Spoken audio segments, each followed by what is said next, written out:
Welcome back to the latest installment of the Holy Ho. Tier list were really popular last year, and we're gonna hit a conference that we didn't even touch last year. That was our last conference video. This is the one we missed. So without further ado, this is the ACC preseason tier list, and we are gonna start with Miami. Where are we putting Miami? Put them at, I would say, we'll make some noise. You don't want to put them at playoff contender, playoff push. I'm not 100% on them being a playoff team, only because of what they lost from last year. They bring back some but here's the deal: they bring back some really good talent. They bring back some really good pieces, but I don't know. We don't know who's going to be the starting quarterback. I do know who's going to be the starting quarterback. His name is Darian Mensah. He led all of CFP in passing last year. He won the ACC title with a 7-5 Duke team. Darian Mensah, it was controversial, agent got involved, everything. One of the most controversial transfers of this past cycle. And they also brought in many other. They kept Mark Fletcher Jr. They kept Malachi Toney. They're bringing in 5-star freshman Jackson Cantwell. They're keeping a lot on defense as well, bringing in also a great ACC safety in Boston College's Omar Thornton. I can see where their pass rush takes a step back, but Darian Mensah is one of the best quarterbacks in the country. I don't see them taking a step back at all. Well, then don't take my word for it. Put them in the playoff conversation. Playoff push. Playoff push. Then the next team we got it's on your list. I know it's on your list. So what we got? The Duke Blue Devils. And the only reason why they're the second team that I chose is because they won the ACC, even though they've lost 5 games in a single season, which you don't see that often in college football, where a conference champion loses 5 games in a season. Very, very, very, very rare thing we got going on here. The Duke Blue Devils are definitely going to take a step back this year. They lost Darian Mensah. They still have Nate Shepard. They brought a couple transfers in. But, with that, I feel like you really need an elite quarterback to go super far in a Power 4 conference, and they don't have that. As of right now, I don't even remember who's going to be starting at quarterback for them. I can see them making some noise. Absolutely. Well, you know what? I know who could potentially be the starting quarterback for the Duke Blue Devils in 2026. Would you like me to tell you? All right, let's do it. So, his name is Walker Eggett. I don't know if you've ever heard of that name, but he's San Jose State. San Jose State. Last year, he threw for 3,051 yards, 17 touchdowns, 9 interceptions. He had a 62 QBR, 62.0 QBR, 6'3", 223, and he's a senior quarterback. So last year of eligibility. But he's coming off an injury. I did see that. Yes. It'll be interesting to see what he does with Duke, but man, he has a great coach. And then I think you have to look at, I believe his name is Xavier. No, wait, hold up. Let's see. Let's go back to our roster here. Is Xavier Ward even a player for these guys? I do not believe he is, so we're not going to talk about him. Let's see. Terry Walker III, I believe, is part of the quarterback room for the Duke Blue Devils, I believe. He is, I think he might be, let's see. He's a freshman, 6'4" out of Indianapolis. So we're not going to know much until he plays. Probably won't play a whole lot this year with Walker Eggett being the starting quarterback, possibly. But we'll never know. You never, like you just said, coming just off of injury, Terry Walker might have a chance to get on the field when his time is right and when the coaches want him to be on the field. And then again, they got some guys. There's some pretty nasty receivers last year. I remember that one white receiver just absolutely going nuclear in the ACC championship game from what I was watching. And the ACC, that was just crazy that a 7-5 team won the conference. But I definitely see Duke underachieving this year. They're not going to win the ACC again this year. I think it is safe to say that they are not going to win the ACC this year. But I think they make a bowl game, but they don't make as much noise as we think they're going to make. Would you like me to read off their schedule for you? Absolutely. Let's run it. All right, let's run this thing right now. I'm the schedule keeper, everybody. Let's see, the Duke Blue Devils in 2026. Let's see the magic ball prediction of what it's going to be. Let's see. Against Tulane.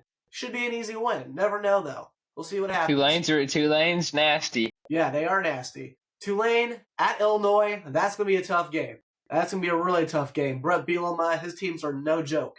Versus Stanford at home. Then they take on William and Mary. Man, can William and Mary just beat Duke? Can we just have that? Can we just let them have their moment to shine? But they get their one shining moment, so to speak. Yeah, their one shining moment. Don't worry, it's not the star from the old. It's not the star from the Bible. But let's see. William and Mary at Georgia Tech. That's gonna be a tough one. North Carolina, who we'll talk to in a second. That's gonna be at home. At Virginia, Boston College at home. At NC State. That is never a easy place to play. At Miami. They take on Clemson at home, and then they finish off the year at Wake Forest. So, let me give you my prediction for their record. So, first and foremost, because that will indicate what's going to happen on this tier list. I think that they go 1-0. I think they lose to Illinois. I think they beat Stanford, William and Mary. I think they lose to Georgia Tech. That Duke North Carolina game, that's one of the biggest rivalries in the ACC period. That's a big rivalry Basketball rivalry. Yeah. Well, in football, whenever they do have good seasons, but mainly basketball. But because it's at home for North Carolina, I give Bill Belichick the win. At Virginia. Boston College at home, I take Duke. At NC State, I take NC State. At Miami's going to blow them out of the water. Clemson at home. I'm not trying to say the past has anything to do with this, because it does not. Remember when Mike Elko was at Duke and they blew Clemson out of the water that one year with Riley Leonard? Well, I tell you what, that is not going to happen this time, and Clemson will get the win at Duke. And then at Wake Forest, I think they beat Wake Forest on the road. So let's see. They lose to Illinois. They lose to Georgia Tech. They lose to North Carolina, Virginia, NC State. We're thinking about in the 6 to 8 win range, right in there. Well, if they lose to Illinois and Georgia Tech and North Carolina and Virginia and NC State, Miami, Clemson, and Wake Forest, I'm counting 8 losses. That's gonna be the good old crap emoji down there. So I'm predicting them to go 4-8. Sorry, Blue Devil fans, y'all sound like great people, but it's not gonna be a great season. Yep, and I think I know where that was going. The whole time. How could you not? How could you not? Yep. All right. What team do we got next? Let's talk about, I don't even know why they put Notre Dame in this, because they're technically in the independent conference in football, but you know what? We'll just leave it as it is. Let's start with Georgia Tech, after having probably one of their best seasons in school history. Yeah, I love Georgia Tech as a squad. We got some returners. I mean, they brought in a transfer, Justice Hayes, really good running back out of Michigan. You know, he is going to eat in that offense. He's going to crush it. We also got transfer Alberto Mendoza. You know, he has that championship pedigree. He played a lot of backup time, garbage time, you know. I think he could be a huge impact for them. He could end up starting for Georgia Tech and end up being very successful. But I don't know if he's a Haynes King level of built Ford tough. The first thing you say, garbage time. Oh my God. The only time he played last year was in the garbage time. Didn't really matter. He didn't actually have enough time. But with, you know, I think Kirk Cignetti did a great job of developing these players. Mm-hmm. I'm not going to be surprised if he has a breakout season, you know, with the Yellow Jackets. They're the Yellow Jackets, yeah. Yeah, they're the Yellow Jackets. The Georgia Tech Yellow Jackets. And I've got the schedule for the Georgia Tech Yellow Jackets. Let's see what we have in store for the Yellow Jackets in 2026. Let's do that now, shall we? Yes, sir. Okay. 12-game schedule. Colorado at home. That will be a blowout. Tennessee at home. That's a tough one. Dang, that's a tough one. That's a tough one. That's a tough cookie there. That's a toughie. That's a toughie. Dadgummit. You know what? Sorry, Yellow Jacket fans, I got to give that one to Tennessee. I'm sorry. I've got to give that to Tennessee on the road. So they're 1-1. Mercer, they should win. They should win, quote unquote. At Stanford, they'll win that game. Duke, we just said that's a win. Yes, sir. At Virginia Tech, James Franklin's going to be the new head coach. We'll get to that in a little bit. But I do think Georgia Tech wins on the road there. Boston College, they should win there. At Pittsburgh, I'm going to say they get upset on the road. I think Mason Heitschnell is the real deal. I think Pittsburgh pulls the upset against the Georgia Tech Yellow Jackets. And then they play Louisville at home. I think that's a win. At Clemson, I tell you what, Clemson is going to want all that Georgia Tech is and wants. Clemson is going to bash the Yellow Jackets on their home turf. I can just guarantee you that. Wake Forest at home, that should be a win. And then at Georgia, I don't know if that's played in Sanford Stadium or if it's played at Georgia Tech this year. Because remember last year it was played in Atlanta because of, I don't remember what was going on. But Georgia's going to win that. So they lose to Tennessee. They lose to Pitt, Clemson, and Georgia. Hey, they go 8-4. I wouldn't call that a bad season for the Yellow Jackets. Considering all the production they just lost recently, yeah, that's a great season. And who knows? Maybe they do beat Pittsburgh. If they beat Pittsburgh, that could be a huge win. At Virginia Tech, maybe they split the two. Maybe they beat Pittsburgh and James Franklin somehow gets his Hokies to pull off an earthquake upset there. Who knows? I love Georgia Tech, just putting them in the bowl game area, just because there's a few more places where they could definitely make some noise, but I think bowl game is the safe pick. Oh, absolutely, yeah. And even if they do go 8-4, a bowl game, an extra win gets them to 9 wins. You talk about that's a great season. And you talk about going 10 wins the year previously and then going 9 wins. I mean, there's some pretty good consistency there. So I like Georgia Tech this season. All right, what you got? And then, how about the SMU Mustangs? I love this team. Ooh, I absolutely love this team with Kevin Jennings coming back. Lots and lots and lots of production coming back from this squad. Kevin Jennings, I think he is a Heisman front runner this year. Really? Just because of what he's done in the past. He's made it to the ACC title before. He's played in this conference. He's dominated in this conference. He's done really, really exceptional in this conference. This offense has potential to explode this year. And I would not be surprised if they had a top-level offense going into this season. Okay, so my question is to you, because I'm about to read the schedule off to you. Do you think they're a playoff team, by what you just said, Kevin Jennings being a Heisman runner? I think they're going to make some noise. Okay. With all their production, that defense really has to improve for me. Yeah, absolutely. That defense is not good. They gave up 45 points to a 5-7 Baylor team. If that defense can improve, I see them sitting around 9-10 wins during the regular season. And that could And that's excellent that's great because, ACC I think is a very offensive league. Yeah. Considering that you don't really hear about too many defensive players coming out of the ACC. And I think this is really Kevin Jennings' breakout year as a redshirt junior. Okay. All right. I think he throws. I mean, he might get close to leading the league, leading the ACC in passing yards. I think, but as far as I know, I mean, they could very well make the playoffs. But so I guess my question for you is: do you think he's going to be one of the 4 or 5 people going to New York at the end of the year? He's definitely a dark horse candidate, I would say. All right. Well, let's find out what could potentially happen, shall we? All right. Well, they're going to be dipping their foot right into the water quickly because they got to go to the Horn and play the Florida State Seminoles, who somehow beat Alabama in Week 1. That's a tough game. That's going to be a very tough game. That could be an early season defining game for SMU, in quite all honesty. It's going to be at 6:30. That place is going to be rocking. Mike Norvell's already on the hot seat at Florida State, so he's got everything to lose. Absolutely. Week 1. But I'm not going to fall into the upset realm in this scenario. I'm going to say SMU goes on the road, and I do think it's going to be a close game, but they take care of business, and they do beat Florida State. Huge win. Absolutely. Huge win to open the season.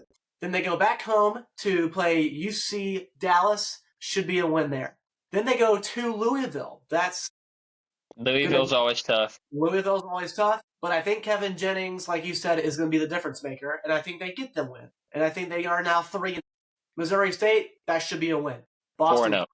Boston College at home, I think that's a win. Virginia, especially last year. Remember when they knocked off Florida State, and that one Florida State offensive player had no chance getting off the field off that storm? Yeah, you remember that. Yep. We can put a little meme in here after, during this episode. But I think that they take care of business at home, and I think would they be 6-0? 1, 2, 3, 4, 5, 6. 6-0, yes. Then they play California. That should be a win. And then at Syracuse, I think the Orange pull off the upset. Syracuse in the past. Remember a couple of years back when Miami was in the playoff and ACC championship? If they would have beaten Syracuse, they would have gone to the ACC championship, but they lost. The legend of Kyle McCord lives on. Listen, you do not understand what it means and what it feels to go into the dome of the Big Orange in Syracuse and lose. Well, that's exactly what's going to happen. SMU is going to be upset, and their 7-0 start comes to a screeching halt. After a 7-game winning streak, they are now 7-1. Virginia Tech at home. That's going to be, I think, a trap game, but SMU gets it done. You think SMU gets it done? And you know what? James Franklin, the crystal ball magic head, he does take that L, and SMU goes to 8-1. Wake Forest, they get the win. They are now 9-1. But then here's where all the mousetraps come into play. They are going to lose at Notre Dame, at Touchdown Jesus. You never can beat Jesus. Nobody will ever beat Jesus. Notre Dame wins. They are 9-2. At Stanford, they win, and they are now 10-2. And I believe the SMU Mustangs are they probably will be in the ACC title. And whatever happens, they will be contending for a college football playoff. I would love to hear what your analysis of my thought process sounds like. I love that thought process. Good quarterbacks come a few and dime a dozen in college football, and Kevin Jennings is one of them. And I really love Kevin Jennings here, and so he's going to carry this team until the wheels come off. Until the wheels come off. I like you said earlier, though, their defense has to improve. If their defense does not improve and it all has to be on Kevin Jennings, I would say they would lose to Florida State. They probably wouldn't make the playoffs, and they would probably be fighting for a bowl game, in all honesty. Mm-hmm. But I do think that they do get that fixed. We'll see what happens. I think they go 10-2, and I think they are in the ACC championship game. I think it's a definitely make some noise category for now. Yes, sir. I don't think they're quite playoff worthy there yet, but just improve the defense, and man, you got yourself a disgusting team down there in Dallas. You got a disgusting team down there in Dallas. Sorry, TCU. They're in Fort Worth. And North Texas. North Texas. Whatever. Just give me that one. It's funny. Shucky darns. Okay, let's see. I'm thinking here. Whatever you want to do, man. It's all up to you. Let's just do Clemson. Let's just do Clemson. Show them some respect, right? The old dynasty in the ACC. We love Dabo Swinney. Everybody loves Dabo. Yes, sir. All right. What are you thinking about Clemson this year? Well, actually, you give your analysis on some of the players that are coming back, and then I'll hop into the schedule side of it. So obviously, no Cade Klubnik anymore. They're going to be relying on a guy named Christopher Vizana, and what we've known from these starters sitting behind elite quarterback play, maybe we could see a guy that's very similar to Ty Simpson, especially in a program like Clemson where you can develop that talent at an elite level. I love the receiver position for them. Receiver TJ Moore, SMU transfer Chris Johnson Jr., Brian Wesco, I love a lot. I think they're going to have an elite passing attack for sure if everything goes correctly. And we also had edge rusher Will Hyde with 17 and a half TFLs last year off the edge. He's going to be a problem for the Tigers. I see them, maybe making a bowl game, but it's really going to depend on the health of the receiver core because Brian Wesco was injured most of last year. Yeah, he makes all my plays in college football 26. So I hope he's not injured. So, yeah. Sounds like they're going to have a really good receiving core. Quarterback just sounds like just inexperienced. So we'll see how He's that a plays. junior. He's a junior. Junior. Okay, so junior. Yeah, well, he sat behind Ty Simpson. I'm assuming. Not Ty Simpson. He's like Ty Simpson. He sat behind Kate Klubnik. Why am I taking Cade Klubnik, for gosh sake? Yes, Cade Klubnik. And then he's just said the defense. Mm-hmm. Well, the 12-game schedule for them looks like this, all right? Let's get the Drew announcer voice on. All right, everybody, Clemson Tigers schedule for 2026 is underway. 12 games of a college football season for the Clemson Tigers. On ABC at 6:30 p.m., they got to go to Baton Rouge to play the mighty LSU Tigers and Lane Kiffin, who will beat the snot out of them in Tiger Stadium. LSU! I'm not going to say what they also say because it's inappropriate. Whoa. We don't want that on our channel. You know what I'm saying? You know what I'm referring to? Go Tigers. No, there's something else they say. Well, I'm gonna do what Ed Ogeron did every interview. Go Tigers. Go Tigers. Coach, how are you doing? Coach, how's your team go? We're going to do really good. And go Tigers. Go Tigers. Go Tigers. Go Tigers. So they go on the road at LSU. They beat Georgia Southern. Then they beat North Carolina, so they're 2-1. They go to California, they're 3-1. Then Miami comes to town. That's probably going to be that could be a college game day kind of atmosphere. They'll probably go to that game depending on how each team is doing. Man, Mm-hmm. He's convicted. He's conflicted, guys. Conflicting my thoughts. Let's see. Dadgummit. Dagnabbit. Dagnabbit. Whoa, Nelly. Whoa. You can't distract me like that. Sorry, Clemson fans. I got to give it to Miami.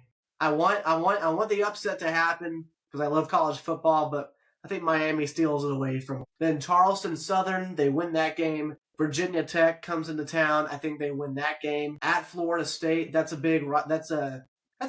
rivalry in the ACC. I think that you might think I'm crazy by saying this. I think Florida State's going to be in a position where they have to win some kind of big game, and I think this one is that. I think Clemson trips. I think they stub their toe just a little bit. And I think Florida State finds a way, whether it's by a field goal or a late touchdown or overtime. I think Mike Norvell potentially saves Florida State's season. So I think Florida State upsets Clemson. At Syracuse. Oh, wow. At Syracuse. I think they beat Syracuse on the road. That'll be a tough one. Georgia Tech, they'll win it. Like we just mentioned, they'll blow their ass out of the water. Oh, jeez. At Duke. There's kids watching. Sorry, kids. We can put bloopers in here. At Duke, they'll win that game. And then South Carolina at home. Lenore Sellers owns Death Valley at Clemson so far. He's only played there once. And I think Clemson beats South Carolina. So let's see. They lose to LSU. They lose to Miami. They lose to Florida State. And they lose to South Carolina. They don't lose to South Carolina. They beat South Carolina. They go 9-3. Not bad. Not bad. Yeah, it's definitely makes some noise. It's not like, the years in the past where they're just running through the ACC. But I think they're definitely going to make some noise this year, and it'll be fun to see what is going on. But would you say that's reasonable, giving them a 9-3? I would be a little bit hesitant over the South Carolina pick just because of all the production they returned this year, but we'll see. Hey, you never know what goes. You never know what happens in rivalry games. I mean, you never know. And I could be completely wrong about Florida State. It's just I don't know. Getting bolder this year. I love it.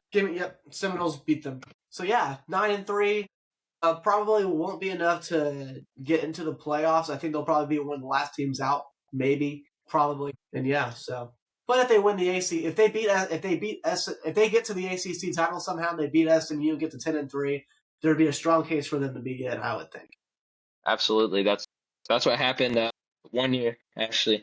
They were 9-3 going. What did they? With 10-2, 9-3 going into that bowl game that 1 year, and they upset SMU in a last-second field goal. They beat SMU, and then they played Texas in the first round. Yeah. So, I'm ready for the next one. Let's go with Pitt. Lots of exciting things happening for this Pitt team. They have a future at the quarterback position in Mason Heitschnell, if that's how you say his name. I hope that's how you say his name.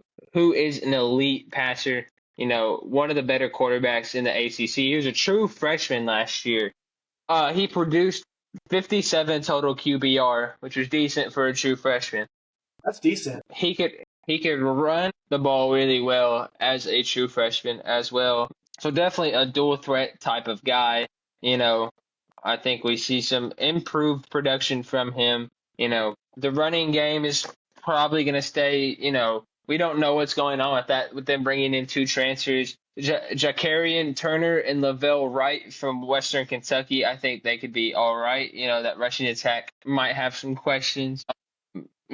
So far, the only returner for being a pass catcher is Katarius Hicks. That is the only returning receiver that is listed so far. But outside of, everything else, other factors, their defense, I think, was a little bit average last year. They beat ranked teams. They upset the ranked teams last year. And Pitt's always had solid defensive guys. Aaron Donald came out of Pittsburgh, so yeah. we got a lot of good things going on, but I think this is a little bit younger of a defense. A lot more transfers on this defense. I think the defense takes a step back, the offense takes a step forward, but we'll see what happens. Yeah, the only thing I would say about a defense taking a step backwards and an offense going forwards, in my thinking, defense always wins championships, and the more points you allow a team, that puts more pressure on the offense, and so I think that could make them stub their toe a couple of times this season. That's just what I think. I still think they're a good defense. Don't get me wrong. It's just going to take a little bit step back. Yeah. Yeah. Okay. Because Pat Narduzzi had a great defense last year. One of the best rush defenses. Allowed 3.6 yards per carry. That's an amazing rush. That's an amazing rush defense. Say that number again. 3.6 yards per carry on a run, every run play. Yeah, that's what that defense did. That's pretty elite. But they really struggled in the DB department, and that's they were allowing. Well, they weren't struggling actually. They were only allowing 6 yards per drop back, so which is pretty good. 50th ranked in all of college football. In total defense. Yeah. So I think we either see a slight step back, with them having to replace some corners out of the transfer portal, or who knows, we could even see a step forward in this defense. This defense could get to an elite level. We'll see. Well, let's find out what could happen in 2026 for the Pittsburgh Panthers. Let's do it, boys. All right, 12 games and a full season underway. Miami, Ohio, that should be a win at home. UCF at home, that should be a win. Syracuse at home, give me Pitt to beat Syracuse. And then a team that I didn't even know existed, Bucknell, comes to play the Panthers. Bucknell, I didn't even know that was a team. Bucknell, I knew it existed. That should be a 4-0 start. Good for you, Ethan Mailer. At Virginia Tech, 6 p.m. on ESPN. This is going to be a tough one. We all know the earthquake is going to be shaking down there. Your boots are going to be shaking with James Franklin. I think the Hokies pull the upset there. Really? I think they get an upset early in the season to try and salvage potentially what could be a promising year for them. Then North Carolina, I think Pittsburgh takes care of North Carolina. I think North Carolina's going to win a couple of games like we addressed earlier, but I think Pittsburgh I think they're better overall. At Boston College, I think they beat Boston College. At Miami, man, we're just trashing Boston College right now. Sorry, Boston College. At Miami, they lose to Miami. Georgia Tech, can't remember. I think we said that they beat Georgia Tech. Yes, they beat Georgia Tech. They beat Florida State at home. At Louisville, that could be a tough one. Give me Louisville to beat Pittsburgh. And then they split that game and they beat California. So then they would go, they would lose to Virginia Tech, Miami, and Louisville. So they would go 9-3, which I don't think that's a bad prediction. No, not at all. It's a bowl game type of thing. I can see a few more games that can go their way or not go their way. Yeah. Definitely think they could make some noise in the conference. So I'm going to put them in that tier. Pittsburgh. All right, what's the next school that you got? You can kind of hear my voice going a little hoarse with all this Drew announcing the schedules. Let's see. My dog wants to go out, so we're going to do that. Hang on just a second. Mia, you want to go outside? Go. Go outside. Love you, Mia. She's probably going to knock on the door again, but we'll let her in if she wants to come in. Everybody's welcome here in the Holy Huddle. Okay. All right. Let's see. Everybody's welcome here in the Holy Huddle. Next team I want to go to is thinking. Let's do NC State. I love NC State. I mean, another great quarterback that goes to that school. Mm-hmm. And I don't know if he's still there, but they had a great freshman quarterback last year. Well, I believe they have a junior quarterback coming in by the name of what's his name? CJ Bailey. CJ Bailey, yes. And I believe he was top in total QBR in the ACC last year. It's pretty good. He was a second only behind now NFL quarterback Carson Beck. So not too bad. He's in pretty good company, I would say. And I believe they added some keys on the defense. I think on the edge. I think they added an edge player that's supposed to be hot. Yeah, absolutely. What was his name? What was his name? A guy from Tulane, Harvey Dyson. Harvey Dyson, yes. I knew that off the top of my head. Harvey Dyson. Yes, I think he's going to make an impact on the edge. And who knows how much he'll also drop back into coverage. So we'll see with that. I can't remember if their defense allows for that to happen. I don't remember what defense they run. Their defense last year, let's see, was ranked outside of the top 60 in back-to-back years. But the run defense was relatively decent this past year. The pass rush was non-existent, so obviously that's why they brought in more guys on the pass rush end. I think, CJ Bailey gives them a hot start. He gives them a little bit of juice, so to speak. But like I said, if that pass rush doesn't improve, it could be just another mediocre season for them. How about their receivers? Do they have a ton? Do they have a lot of young talent, veteran talent? What's going on in that? They got some veteran talent. And a receiver, Victor Snow from Buffalo, a running back, Jaden Scott, who was really good last year, Josiah Trader from Miami. They brought in some new offensive linemen to help out CJ Bailey, and Jalon Hampton, Muti Martin, Jamarian McCrimson from East Carolina. But outside these names, there's not really any big, starting receiver that I really see outside of that. Okay. Well, they went 4-7 in the ACC last year, or 4. That's not right. They're projected 4.7 wins in the ACC this year. Well, let's see if they're right on that. It's now time for the Drew NC State Wolfpack schedule 2026 presented by Dr. Pepper. Let's do it. They finished 8-5 last season. Sweet. All right. Drew's schedule run presented by Dr. Pepper is coming up. At Virginia, I think they lose to Virginia opening week. I think they start off 0-1. Ooh. Richmond, I know. Richmond. The Spiders. The Spiders. Spider-Man. I can't remember the lyrics of Spider-Man. All right. Week 3 at Vanderbilt. I think Vanderbilt gets that win, even though they don't have Mr. Diego Pavia. They do got Jerry Curtis, a very exciting freshman. Yeah, I believe Vanderbilt wins that game, and they drop to 1-2. And then, by gosh, they have App State at home. If you're not on your A game against App State, you are going to lose. A&M has a thing or two about that, and Michigan does too. So does Michigan. I was fitting to say. So does Michigan. It's at home. Gosh, dang it. I can't go against App State's just done it too many times. I think they beat. No, I think NC State wins. You think NC State wins? Let's not make predictions off of emotions now. Let's not. Yeah, you're right. Sorry, Drew. Let's come off of our emotions. NC State wins. They beat App State. Louisville, I think they beat them. Wake Forest, and all 3 of these games are at home. I think they win all 3 of them. They beat Wake Forest. At Stanford now. It's a night game. I think that's prime time upset material there. And when we say upset, I'm meaning 2 bottom halves of the conference. One gets over top of the other. I think Stanford beats NC State.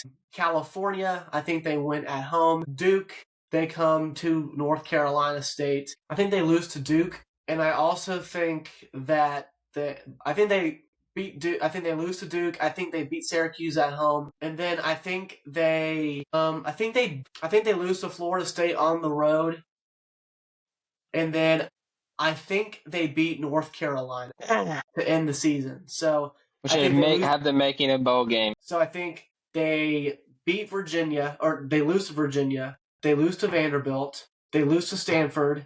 Did I say they lose to Duke. Yes, they lose to Duke, and then they lose to Florida State. So that's 5 losses. So they go around 7-5. Yeah, that's a bowl game. Yeah, I'll tell you, that's a bowl game. All right. Sorry, Duke, you're the only team in the bottom category. Sorry for that. Only team in the gutter right now. Always the team. All right. There's always that one team. What's the next team you got for me? Mm-hmm. How about Florida State? Florida State. I kind of like some of the pieces they brought in this year. You know, especially star running back Trey Wisner, who they brought in through the portal this past season. They brought in a great running back. They have had notoriously great rushing offenses with Dalvin Cook. You know, so I mean, even Jameis Winston. I mean, he was a great dual threat quarterback. Their defenses have always been solid. So do you remember, I mean, do you remember Cam Akers? Yeah, he was really good too. Yeah. Tommy Castellanos was a really good quarterback. Yeah, I think there's going to be some massive improvement there coming. Well, you want me to read on? Is that all the player status? And they also brought in Ashton Daniel at quarterback. Deuce Robinson is going to be a guy to watch. Micah Danzy is going to be another one to watch. Micah Danzy. Who, I want to read off a stat for Deuce Robinson. He had the most yards per route run. Minimum of 200 yards route. 3 yards per route among the top ACC receivers. But, you know, Florida State was obviously bad in a lot of areas last year because they only went 5-7. Yeah. So, but with the improvement to the rushing game, I could see some definite improvement here. I see a bowl game for sure. See a bowl game. All right. Well, let's find out if that can happen. All right. 12-game schedule for the Florida State Seminoles in 2026. Let's have at it. The New Mexico State, that's a win. SMU is I think I said a loss. Yes, that is a loss. They are 1-1. They go on the road to Alabama. They are now 1-2. Central Arkansas. They are winners. 1-0 mentality each week going forward. Then they take on Virginia. Then they take Virginia at home. They win that game, and they do something about that field storm. At Louisville at 6 o'clock, give me the Cardinal to upset the Seminoles. At Miami, they are going to lose to their rival, the Hurricanes. Then Clemson, didn't I say, I can't remember all these predictions in my head. Ethan, did I say they were going to beat Clemson or lose to Clemson? Said it's going to be a big game for Mike Norvell. Yes, and I said that they were going to upset the Tigers of Clemson. And then at Boston College, guess what? Boston College upsets Florida State. My gosh! Holy mackerel! Whoa, Nelly! Boston College finally pulls off an upset in college football. Then at Pittsburgh, they lose to Pittsburgh. I think. Is that what I said earlier? Okay. They lose to Pittsburgh. And then NC State, I said that what did I just say? Frick. Sorry about the language. What did I say, Ethan? Come on. What did I say? I thought you said they were gonna win. I think. Okay, yes, I said Florida State was gonna win, and then Florida comes to town. Mike Norvell does beat the Gators. So you know what? Here's their schedule. Sorry I had to try to ask Ethan Mailer all of what I said, but we've said a lot, so we're just gonna keep remember going. It like an elephant. Remember it like an elephant. Let's see. They lose to SMU and Alabama. That's 2 losses. Then they lose to Louisville on the road. They beat Louisville. Yeah. They lose to SMU. They lose to Alabama and Louisville and Miami. They beat Clemson. Boston College finds a way to pull off an upset. That's loss number 5. And then I think I said they lose to Pitt at 6 losses. And then I said that they beat NC State and they beat Florida. So is that 6-6? That's 6-6. That's right on the bowl game threshold. Right on the bowl game threshold. Yes, sir. Right on it. Yes, sir. All right. What do we got next, Captain? Am I really the captain of this show of this episode? Oh, gosh. That's the general idea, General. Oh, gosh. This is what Washington must have felt like. Let's see. Gosh dang it, Ethan. Let's get some love to Boston College. I feel like we've been going too much downhill in Boston College. Yeah, Bill we've been beating O'Brien. him up a little bit. Bill O'Brien's already on the hot seat, so let's give him some up seat. Let's see, Boston College. Yep. All right, let's take a look at ESPN because ESPN is the app. All What was right. that little? They were an abysmal 2-10 last year. I will say, yeah, during last year's 2-10 collapse. Bill O'Brien is the coach. They brought in excellent running back from Liberty, Evan Dickens. They brought in a few offensive lineman starters and Reggie Jackson, an amazing baseball player, by the way. Look him up. Hey, Owen hey, Snively. if you're a product from Liberty, you're always gonna be good. He was great with Caden Salter. I remember their option offense. But I mean, quarterback wise, I really don't know where they're going, considering that they were pretty bad last year. But hopefully, Bill O'Brien can fix this defense because I know he's a great offensive minded. He's a great coach in terms of offense. He was the offensive coordinator with Alabama for a little bit, from what I remember, and he did well there. So the offense is going to be fine. I don't doubt that the offense is going to be good. I was gonna say But that. the defense has to improve. And I think the running game is going to be great. The passing game is going to be solid. But it's really, really the defense. I was gonna say the Alabama side. I think he was the coordinator when Bryce Young was the quarterback. Mac Jones, I think he was there for a little bit. No, Steve Sarkisian. Actually, I'll fact check you on that. Steve Sarkisian was actually the OC for Mac Jones, and then after Sarkisian left for Texas, that's when Nick Saban hired Bill O'Brien to be the OC, and then that's when Bryce Young was the quarterback. So gotcha. Look at Mr. SEC over there. All right. Well, let's take a look at the Boston College Eagles schedule for 2026 on Fox. Of course, on Fox, they go to Cincinnati. Cincinnati last year was one of those teams in the Big 12 that in the beginning of the season was... Let's not talk about Brendan Sorsby. Brendan Sorsby! Yes, sir! NCAA gambling is always the best thing to do in the whole wide world. No, it is not. Let's see. I think they're 0-1. They lose to the Bearcats in week 1. Then they play Rutgers. That should be a win. And they play Maine. Guess what? They have a winning record. They're 2-1. Whoa! They are 2-1. Virginia Tech comes calling in, and I think James Franklin, the crystal ball magic head, gets the win. They are now 2-2. They go to SMU. They lose that game. They are now 2-3. Pittsburgh. They lose that game at home as well, and they are now 2-4. Georgia Tech. That's loss number 5. Where's that? Oh, crying? geez. Where's that crying emoji? They're 2-5. Sorry. And then Duke. I believe I said that they lose to Duke. I believe, if I'm not mistaken. 2-6 now. 2-6. I'm so sorry. Florida State. I said Boston College would upset Florida State. Boston College is now 3-6. Third win of the season. Oh my gosh. Before they get their butts handed by touchdown Jesus at Notre Dame. Dadgummit. They are now Dadgummit. They're now 3-7. And then Syracuse at home. Sorry. I think Syracuse wins, and now they're 3-8. And then womp womp. Let's not even beat the bush here. Hey, no, they beat Miami. No, I'm joking. They lose to Miami. They're now 3-9, and Bill Bryant out of there. Sorry. I'm sorry. Gets fired. I'm sorry. Bill Bryant. I hate to do that, but sorry. Boston College. Sorry. Sorry. Hey, Duke. At least you're not alone. Yeah, misery has its company. Misery has its company. Yes, sir. All right, what's the next team we got here? Let's go with the crystal ball. You know who I'm talking about? Virginia Tech. Yes, sir. They brought in tons of transfer portal talent this past year. This is a really, like I said, a boom or bust type of team right here. A very iffy team, if I say so myself. Tons of Penn State talent that was brought in.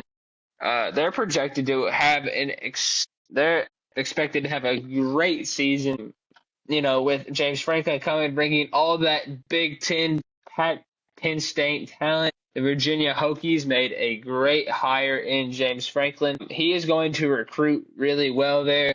Great hire, but he brought all these guys over from Penn State, and he brought in tons of transfers. He's going to be excellent at Virginia Tech. Ethan Grunkmeyer, Luke Reynolds, Marcellus Hawkins, Bill Davis, he from Louisiana, Jeffrey Overton. I mean, he's just bringing in so many transfers. I can't even name them all. You can't even name them all. I think we got an 8-9 win team here. It's not 144,000. No. That is a great. I think James Franklin is going to bring back that electric atmosphere that has been lacking at Virginia Tech for a long time. We'll see if that happens by the predictions we are about to set up. 2026 Virginia Tech Hokies. All right, so let's do it. VMI, I don't know what that stands for. VMI, they are going to beat the snot out of them on the ACC network, so that'll be a small crowd. Let's see. Old Dominion. That game is always, I don't know what's up with that game, but Old Dominion makes that interesting, but I think James Franklin gets the win there. They're 2-0. 2-0, baby! Ooh, oh my goodness. All right, at Maryland at 6:30 at night. Ooh. Let's see, Drew. What is your, not what your heart's telling you, what is your gut telling you? What is your mind telling you? What is my mind telling me? I think Virginia Tech is down late, but they get the win, and they're 3-0 to start the season. Yippee! Huh? I said, yeah. Yippee! We're about to play football. Yippee! And then at Boston College, well, we already went over that. They're 4-0. Pittsburgh at home. The earthquake is about to happen. And I believe I said Virginia Tech is going to pull the upset over Pittsburgh. I believe, if I'm not mistaken. 5-0. 5-0 at California. They got a good quarterback. That lefty. You never know. JSO. He's a tough quarterback. That's why I'm going to say California pulls off the upset. I don't think James Franklin's Hokies are going to go undefeated. I don't think they're just going to have one loss. So they lose to California. And then Georgia Tech, I believe I said Georgia Tech was going to beat Virginia Tech. And they will. So after a 5-0 start, they have dropped back-to-back games, and that's not the only time they do it. They lose on the road at Clemson. And then they lose SMU. So now they're 5-4. Well, they beat Stanford, so they're bowl eligible. But then they get rocket shot out of a cannon against Miami. They are now 6-5, and then I think they beat their rival Virginia, and they go 7-5 in Franklin's first year. Great improvement. Great improvement. Fantastic. All right, what's the next team you got here? Oh gosh, let's go North Carolina. Bill Belichick. That ancient name. Legend. That mountain of a man, like College Football 26 says. Mountain of a man. Let's see. Not calling him fat. I am not saying that whatsoever. Let's see. They kept a lot of their guys from what it looked like. They brought in Bobby Petrino to run the offense. Hey, that could be something. Jordan Shipp is a guy to remember. I don't know if they kept Gio Lopez, but Gio Lopez was not amazing last year. Actually, there's something called a roster on ESPN. Let's check that. They have Gio Lopez. Yes, sir. He's a sophomore. So, yes, they do have him. He's returning another season. I think. Let's see. Yes. And he accounted for 747 yards, 10 touchdowns, and 5 interceptions with a QBR of 51.9. I think, Bill Belichick's team, I think they can realistically make a bowl game this year. Yeah, a bowl game. Realistically, they brought in some guys, Bill Belichick, I think his coaching prowess is going to really show through this season. Mm-hmm. I think he is going to really show how good of a coach he is, and he's going to coach his aura alone, his coaching alone is going to bring some wins to the table. Absolutely. I'm just fact checking, and oh no, guess what? We got fact checked. No, Gio Lopez is no longer the quarterback for North Carolina. He's at Wake Forest. Yes, he is at Wake Forest. But I think Billy Edwards Jr. is going to be the quarterback here at North Carolina, who was solid at Maryland last year. Hey, if you're solid at Maryland, you can be solid anywhere. All right. Well, how about the defensive side of the ball? Well, they're bringing it. Bill Belichick, he's got his son running that defense, and I love a Belichick ran defense. Belichick is a defensive mind. He knows how to get the job done on the defensive side of the ball. I think they're improving. They brought in tons of transfers. guys that are going to make huge impacts on the defensive side of the ball. They brought in an end that got 10 sacks last year. They have an end that had 10 sacks last year. Melcardi Abu Jade. They got Leroy Jackson, Isaiah Johnson, Caleb Koss, transfer Donovan Hollett, and Peyton Shineman, both coming out of Richmond. So I think this defense can improve. Petrino is going to have an excellent offense. I think what's really going to set the tone is that TCU game. Yeah, absolutely. And this is where we can get into the fun part of the schedule here. Here we go, 2026 North Carolina. They go to TCU, 11 a.m. kickoff on ESPN. I think the Bobby Petrino offense is going to have a lot to do with North Carolina's success this year. From what he did at Arkansas and what Taylor Green was able to do, not that that has any implications in this, but I actually think North Carolina with Bobby Petrino, I think they beat TCU. I think it's a light show. Yes, I think they put up a lot of points. TCU's defense has not been very good the last couple of seasons. Has no indication this time, but I think North Carolina gets the win. East Middle Tennessee State, you better hope they win. They'll be 2-0. It's upset. Just like I called Ball State to pull up something up their ass and beat Auburn. That didn't happen, though. So East Tennessee State should be a win. They go to Clemson. That'll be a loss. They'll be 2-1. This is going to be a really interesting game. Notre Dame comes to North Carolina. I still think Notre Dame gets that, though. I think Notre Dame gets that win, and I think it's going to be a very disappointing night for her. I don't think it's going to be a blowout, but I think it's going to be a disappointing night for North Carolina. I think they dropped to 2-2. And then at Pittsburgh, I think I said they lose to Pittsburgh, I believe, if I'm not mistaken. Mm-hmm. Yes, I did say that.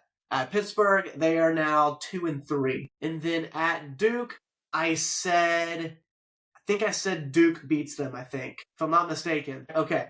So that is 4 losses, so they're 2-4. Then they beat Syracuse at home. They lose to Miami.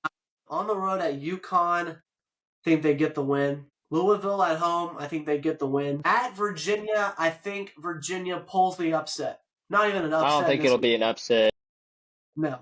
When I mean upset, I think Virginia beats North Carolina. I don't know why I keep saying upset. I just love saying the word. It's so gravitating. They beat Virginia. Sorry, they lose to Virginia. And then I think I said they beat, no. Yes, they beat NC State. So you're looking at 6 losses. So I think they go 6-6. They make a bowl game. Hey, that's improvement from last year, I would say. They are now 6-6. Definite improvement. I think were they like 3-9, 4-8 last year? Yeah. Yeah. So, hey, 6 wins. You take them whenever you can get them. So, all right, Ethan. I know I've been the general on this, but I'm going to hand the mic over to you for these last couple of teams.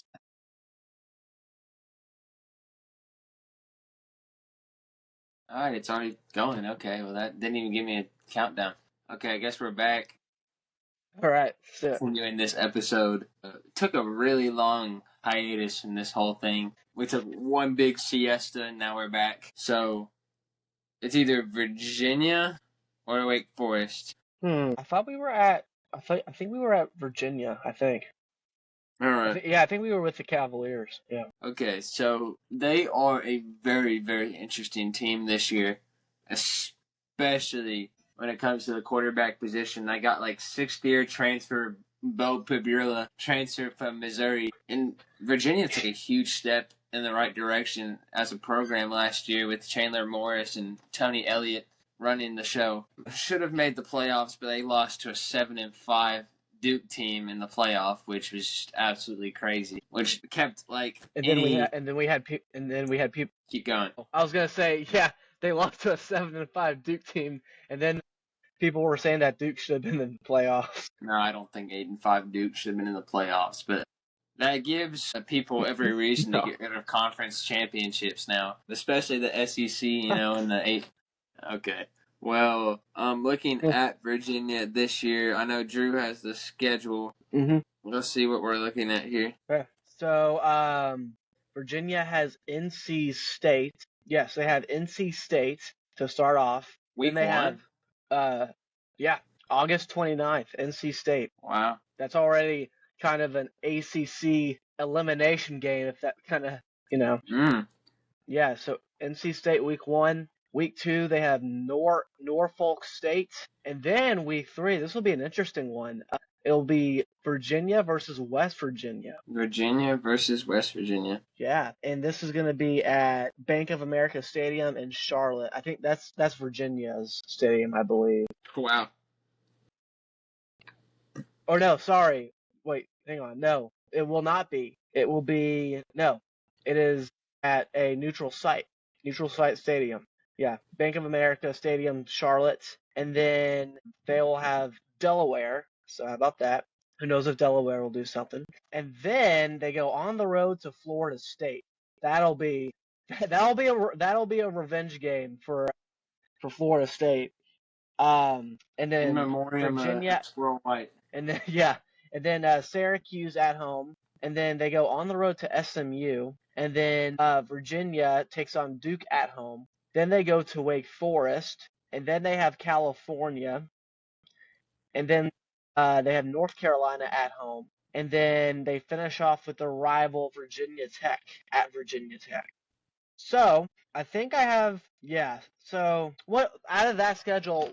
What do you think their record is going to be out of that? Lots of veteran talent, I'll say, for Virginia. Mm-hmm. They're going to be on the upper end of the ACC, I'm going to say. I'd say maybe 8-9 games they're going to win. Just because they got a lot of veteran starters. That they have experience. And if we're looking at experience, we see what Indiana did last year. A bunch of experienced starters. Experienced starters win games if we're looking at this thing as a whole. So I could really see a year where Virginia goes 8-9 wins, maybe even 10. 8-9 wins, 10 wins if we get some things sorted out. If we get some luck at the dice, Yeah, I definitely think 3-0 is 4-0 is manageable. That West Virginia game might be a toss-up because it's a neutral site. You never know how those neutral site games are going to go, but I think they could start easily 4-0. And then going to Florida State, I think that would be my biggest worry game for them going in because of what they did to Florida State last year. So that's where I might see maybe a 4-1 loss there. And then I think Syracuse is going to be I think they're going to be a decent team this year. Virginia has them at home, so that will be, I think, to their advantage. So I think that Virginia beat Syracuse and they're 5-1. They go to SMU. I don't think they're going to beat SMU going into the Dallas area. I think they suffer their second loss. Did we say Virginia was going to beat Duke?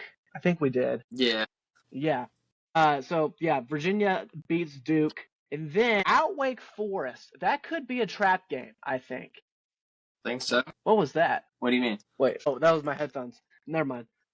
I think that could be a trap game, but I think Virginia beats Wake Forest, and then they take on California. I think that's a win. And then I think California. Then they do beat North Carolina, and then to finish off the year, I think they take their third loss of the season. I think Virginia Tech, in this case, they would pull the upset, and James Franklin gets a big win. So 9-3, just like we project.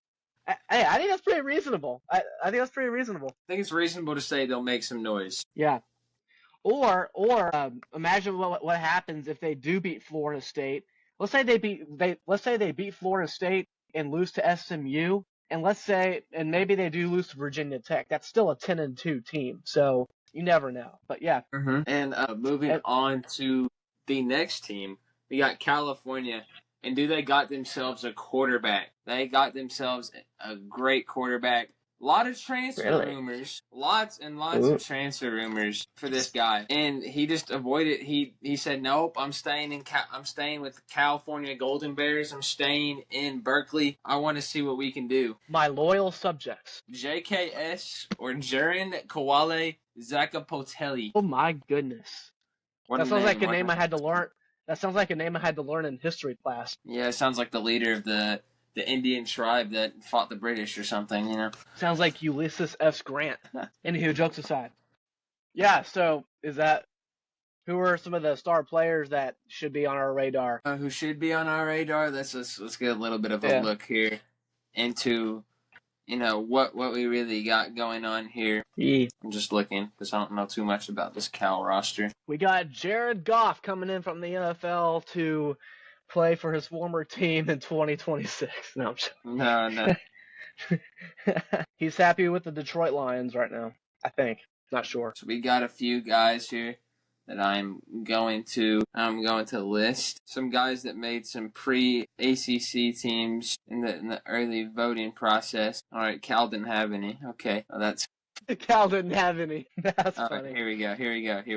All right, here we go. Obviously, the quarterback JKS is one of the big things for them. And they got a new coach, Tosh Lupai. It's his first year of Cal. We got a brand new head coach here at Cal. Yeah, that part's always a tough deal, especially now. And I just want to highlight a few of the receivers that Cal got. Ian Strong from Rutgers is one you should look at. Cooper Perry and Chase Hendricks. I want to highlight Ian Strong. He was a former safety, converted wide receiver. Okay. And he was a solid contributor at Rutgers, getting at least, I believe, 900 receiving yards or close to 1,000 yards from the past season in the Big Ten. So yeah, they got some guys. They got some guys. They got dudes. They got them. He scored 12 times this year. Big time playmaker for them. I think that'll be the biggest threat for JKS on offense. Yeah, it sounds like that's going to be one of JKS's biggest targets this year. And they do got two transfers from Texas A&M. You should watch Tristan Jerrigan and Solomon Williams from Texas A&M. AJ Tulele is another one you should watch out for. Tennessee's a transfer from Tennessee, Emmanuel Okoye. But I think you got to really improve this defense. Honestly, I don't think offense is really the worry here. And I think a big focus on them this year is their pass defense, because Cal last year was 6-1 when picking off at least one pass. Really?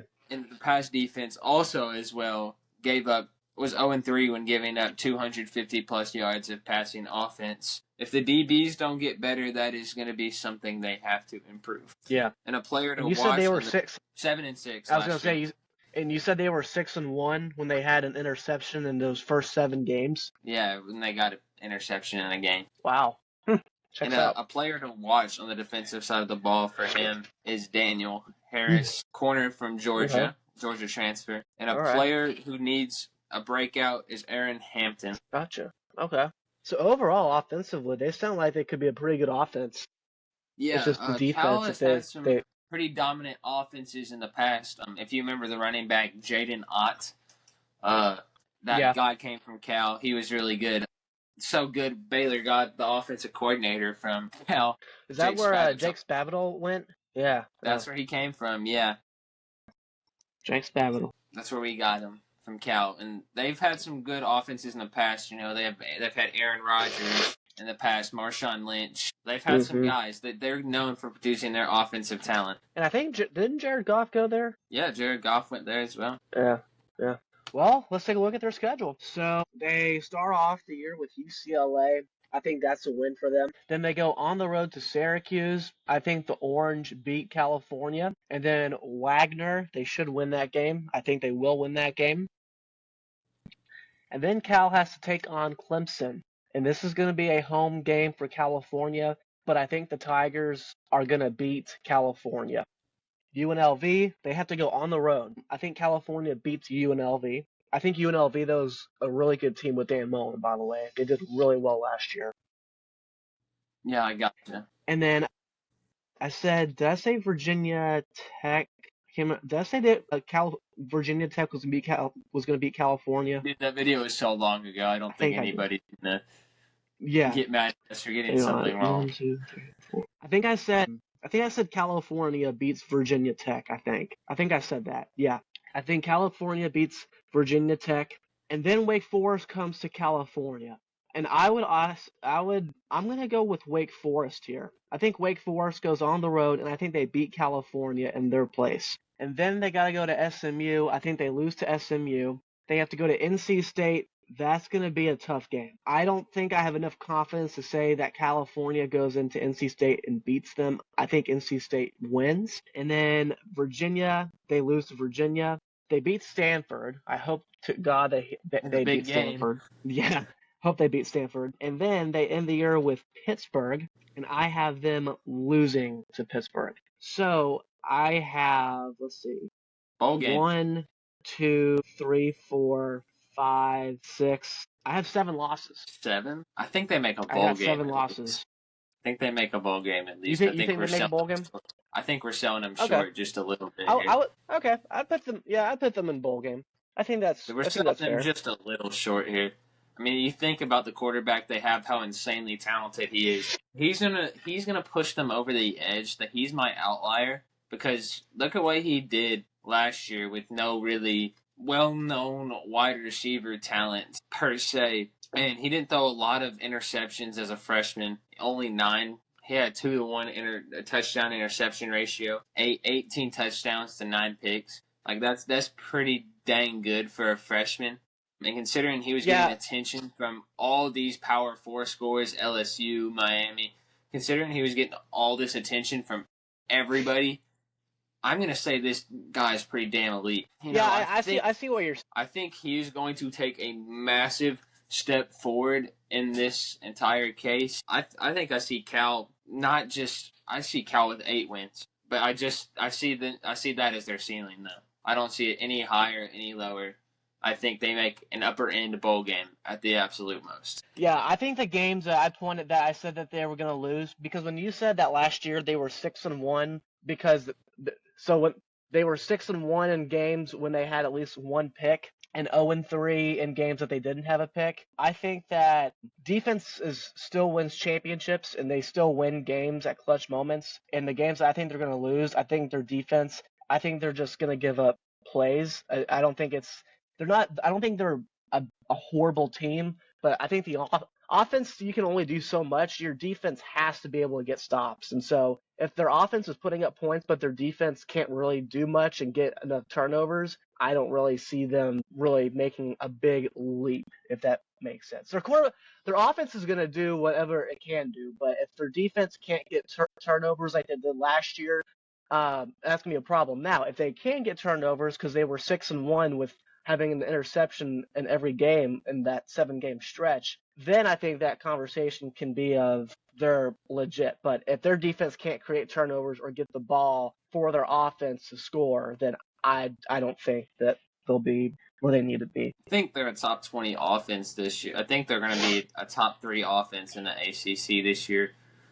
I think maybe I'll say top 5 because you got the SMUs, you got the Miamis, you got the Pitts. Yeah.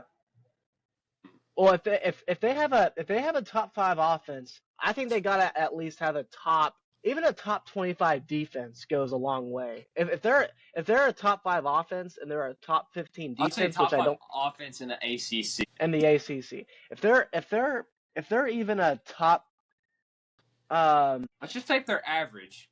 Let's just say if they're an average, yes, if they're an average defense in the ACC, I think they give their team a chance. If not, then I think that they have a losing season. Let's just say that. All right. I like that, but I think bowl game is their absolute ceiling.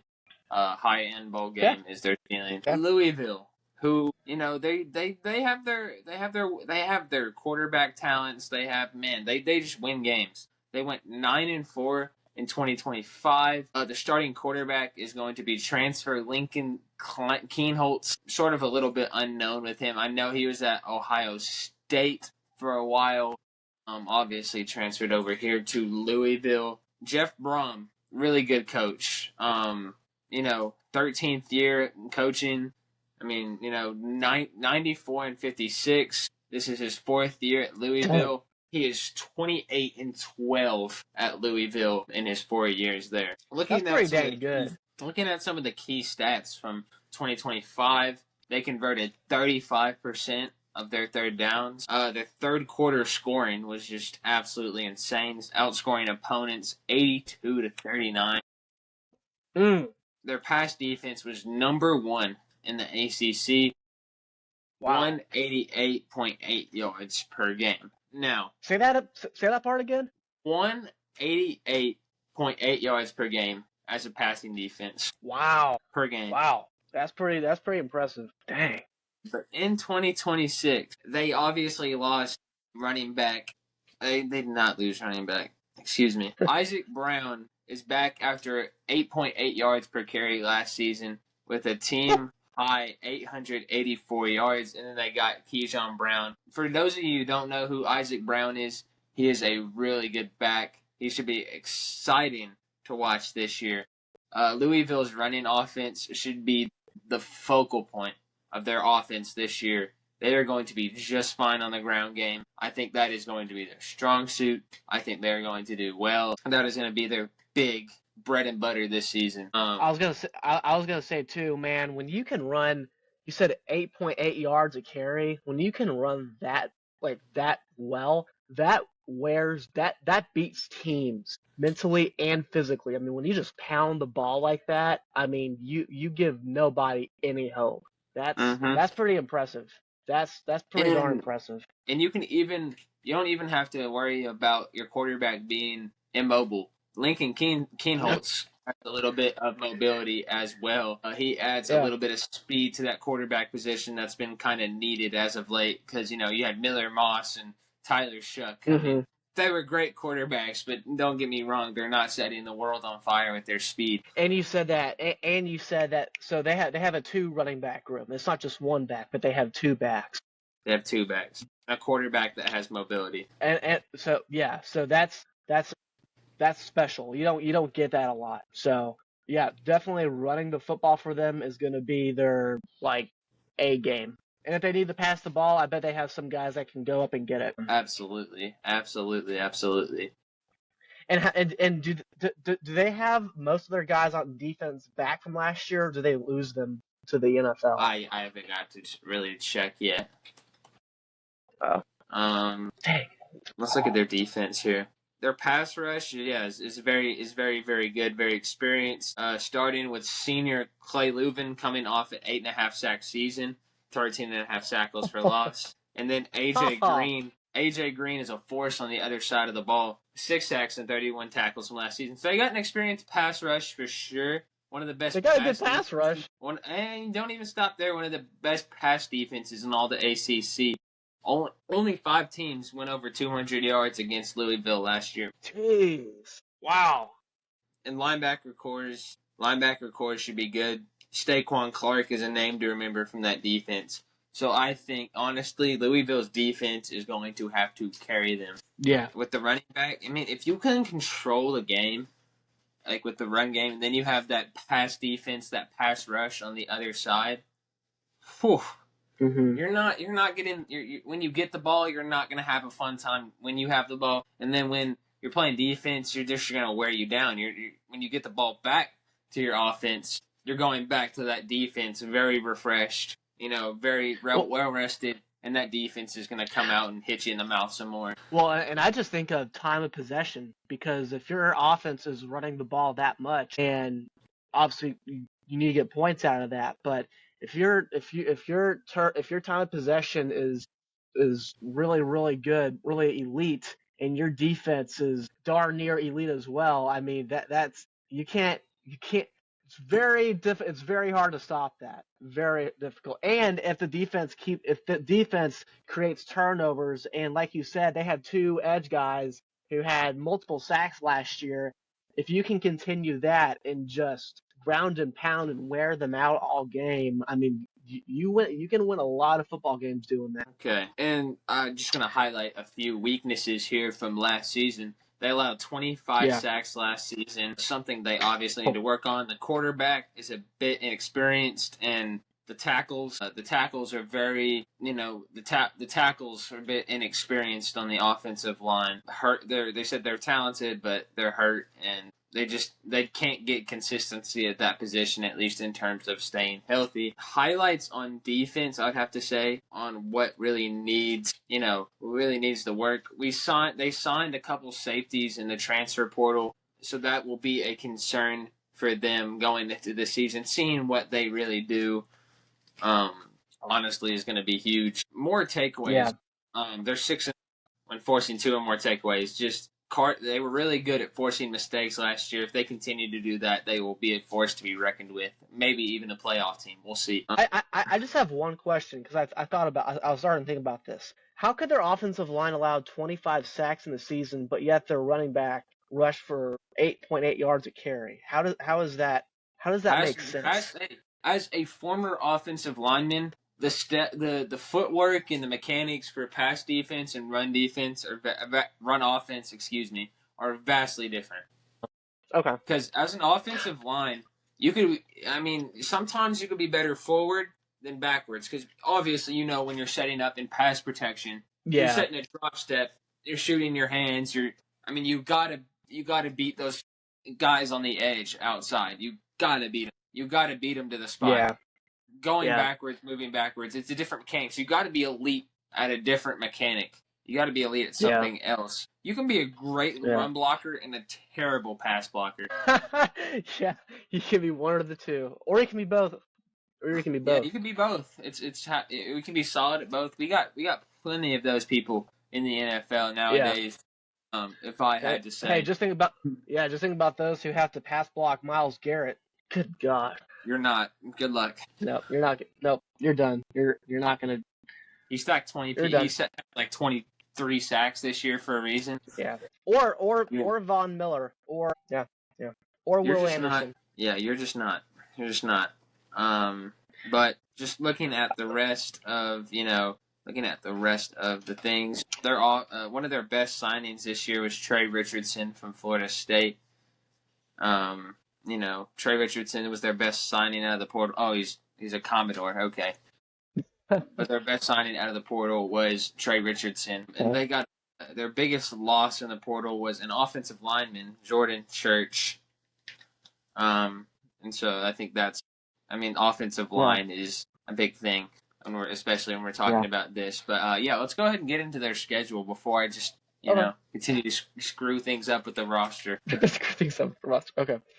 All right, so they open up with Ole Miss. This will be a neutral site game. I have the Rebels winning this one. I think Trinidad, Chambliss, and I think even the Ole Miss defense. We'll get to them in a little bit, but I think Ole Miss is going to be too much for the Cardinals. I think they dropped week 1. Villanova, I think they win that game, and they're 1-1.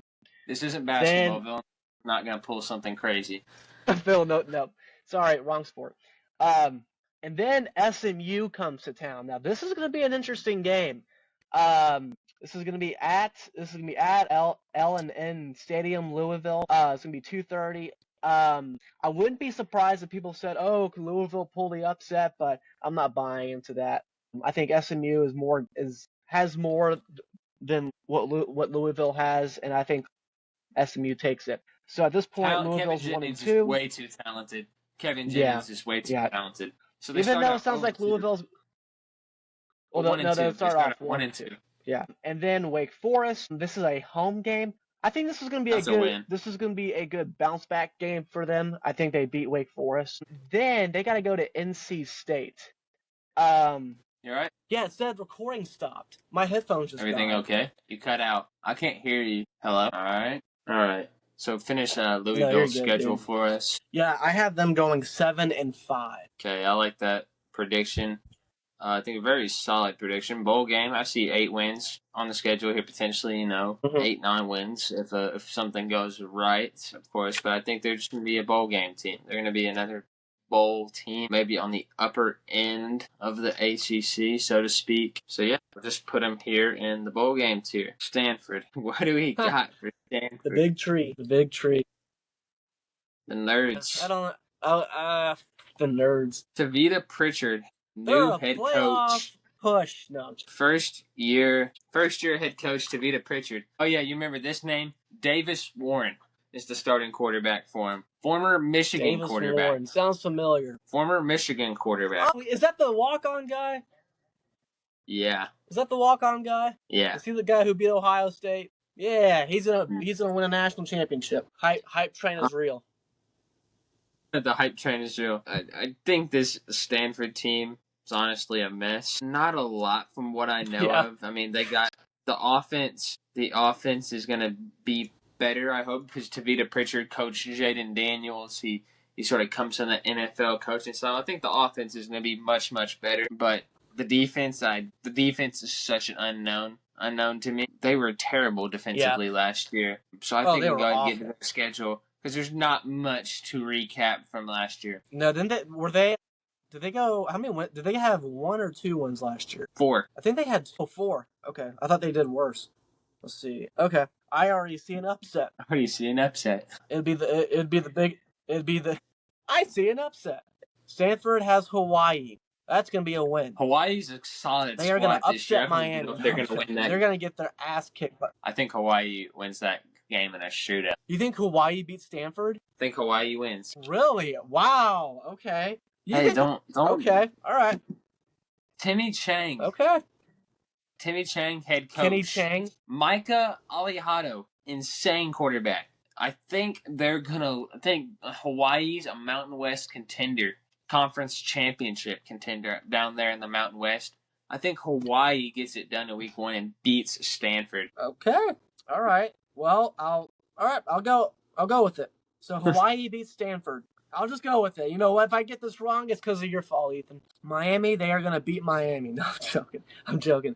They're going to get their butts kicked by Miami. And then Duke, they're going to lose to Duke. They're going to lose to Georgia Tech. They go to Wake Forest. I think Wake Forest beats them. They got to go to Notre Dame. That's another upset. Nope.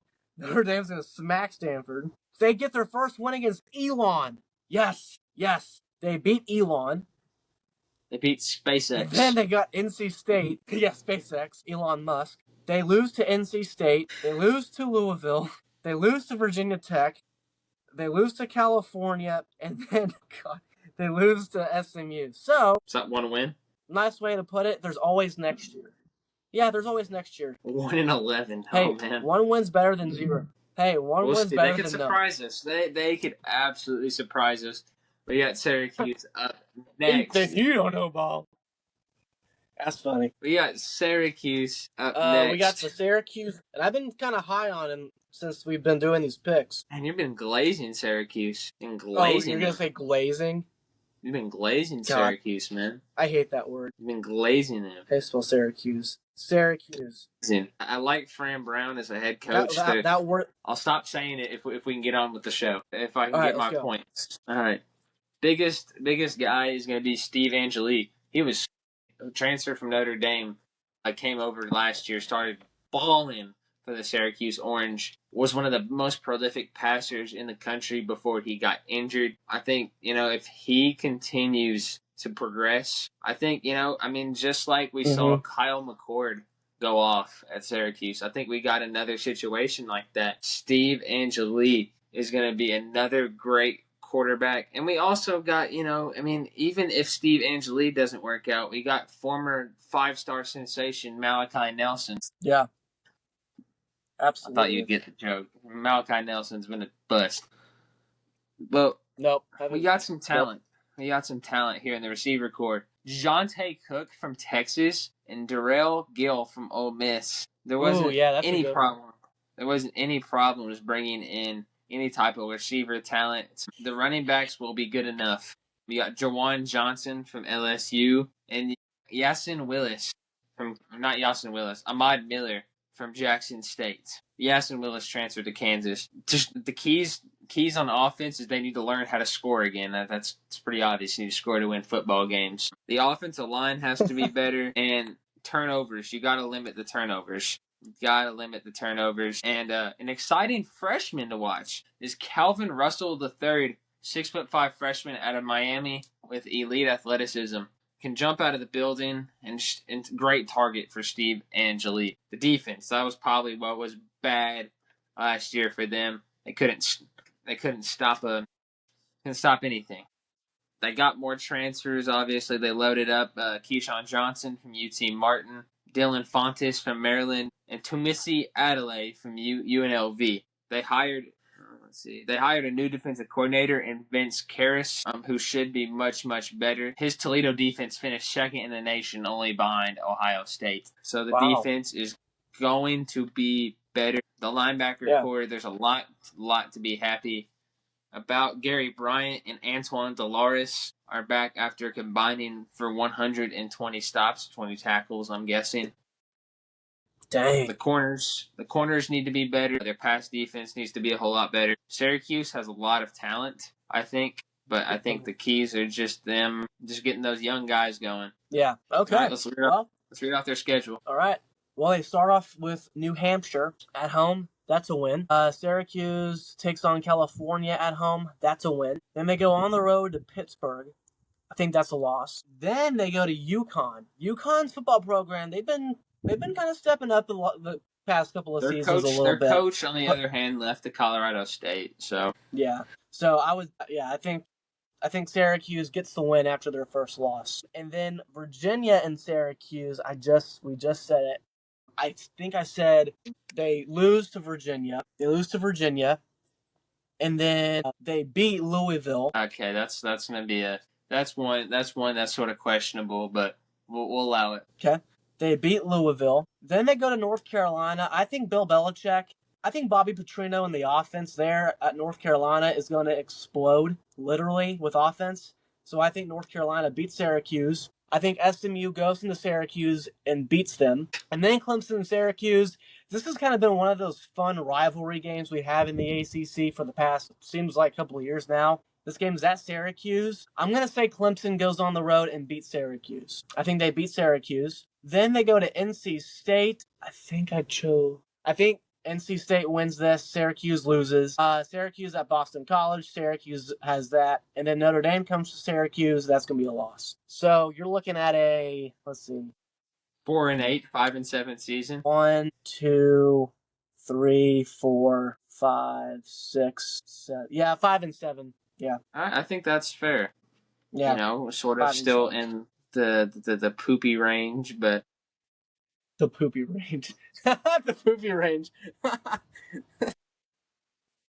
But yeah, I think they're gonna have to get a lot of things go their way just for them to make a bowl game. Yeah. I don't know if we. Yeah. I think a lot of things for them to go their way, for them to even make a bowl game. But then again, this offense I think is going to be insanely fun to watch, even if they are a bad team this year. Yeah. But then we got Notre Dame, who's not a part of the ACC, but they're in this tier list for some reason. Do you? I don't know if we should really do Notre Dame for this tier list. They're not even in the conference. Okay, if you don't want to do them, we won't. We'll just do Wake Forest. Yeah. All right, Wake Forest. Just give me 1 second to pull up some things. They were actually pretty ups. They had a fair amount of upsets last year. If I remember, they were about 7-5 in the regular season. You know, first year head coach Jamie Dickert did a great job last year. I think they're 9-4 last year. Well, they beat teams like they beat they lost to Georgia Tech by 1. They actually beat SMU by a point. They beat a ranked Virginia team, and so they beat some pretty good. I mean, they lost to Georgia Tech by 1 point. Yeah, I mean they weren't too terrible. So yeah, I definitely think if they continue to move in the right direction. Obviously, there's a lot of transfers this year, a lot of turnover in the roster just because of how good of a season they had. But absolutely, the running game should be good once again. You got three running backs that are capable of carrying the load. The combination of Ty Clark, Sawyer Seidel from North Dakota, Katie Daniels should be a well-organized attack. And then you've got, the run offense was great last year. They were 7-1 when rushing for 100. Yeah, that'll win.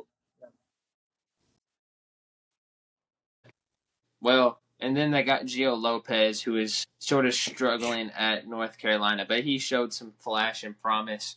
I think Gio Lopez is really going to need to figure it out here at Wake Forest if they want to continue to take steps in the right direction. I think another thing to watch is that most of their offensive line is transfers. Mm-hmm.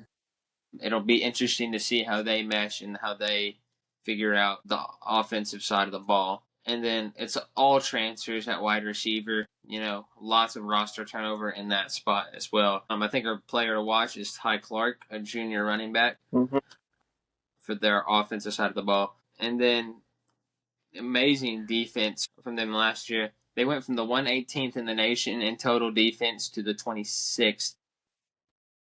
Dang. Great defensive improvement. Jeez. Yeah, And no kidding. they were really great at getting sacks in TFLs last year. And if they continue to do that, they will continue to be an effective team with the 2D tackle combinations of Dallas, Afaliava, and Zach Loader Shiven is coming off. They're both coming off great years. And they got an LSU transfer, Sideer Mitchell, and Matt Heron from Weber State coming in. The linebackers are solid and they're in place. Safeties are great, but the one area they really struggle in is corner. They really need corners. You know, they got a couple transfer corners, but like they're unproven.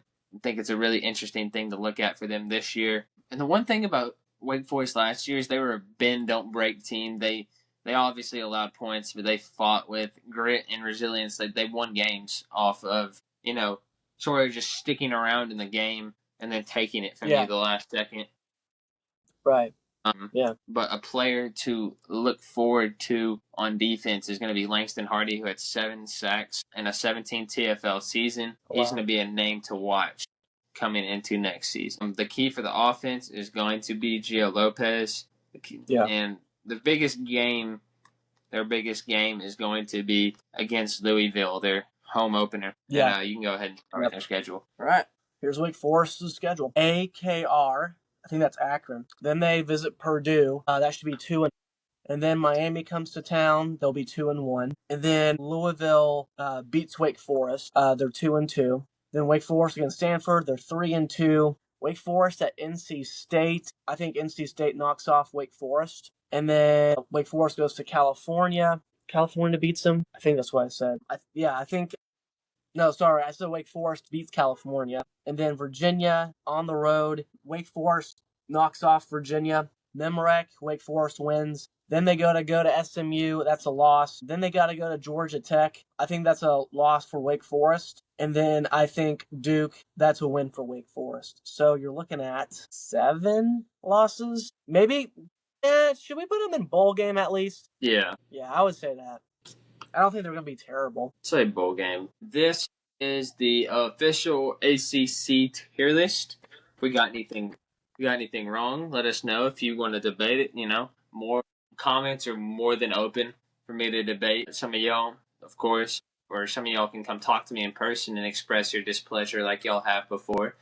Oh, and by the way, too, those of y'all who like to tune in to our Instagram clips, if you have any interest in leaving maybe your opinion in an opinion poll and maybe sharing, maybe if you think this or that, just share your opinion, man. We want that. We want that content. All right. Well, that's all I had. That's all you have. This is Ethan Mailer for the Holy Huddle signing out. So Drew, sign off. Peace. We'll see y'all next time. Yeah.